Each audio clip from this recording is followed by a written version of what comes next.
for the purposes of this video, we're going to talk about one of my favorite ways that you can make money with real estate in 2025. Let's go.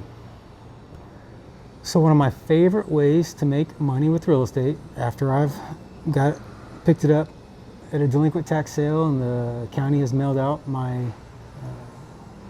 tax deed is to, wait for it, one of my favorite ways to make money with property bought at the tax sale is to fix it up and rent it out as a short-term rental.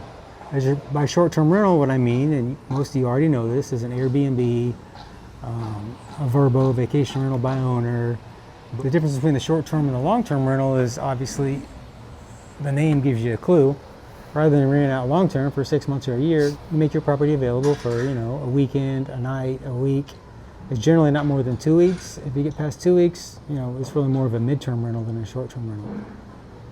But I was able to buy a 2-bedroom, 1-bath bungalow at the delinquent tax sale for like $21,000 3 years back. And we fixed it up, made it real nice, converted it from a 2-1 to a 3-3, and it's downtown, and that property stays booked up like crazy. And so we took something that looked like it should have been torn down. It had fire damage, water damage, termite damage, had a hole in the roof, and we totally rebuilt that place, restored it, made it nicer than it ever was, and that property rents out for like $300 a night. So we took that original $21,000 investment plus all the construction costs, and now it grosses between $4,000 to $6,000 a month. The other difference between short-term rental and long-term rental is on the short-term rental, you are responsible for all the expenses. In addition to what you would be liable for, things like property taxes, property insurance, maintenance, you're also responsible for the utilities, water, gas, electric, internet every month. No matter what the electric bill is in the middle of July when they're running the AC at like 60 degrees for 3 days straight. And you can see it because you've got, you're monitoring it.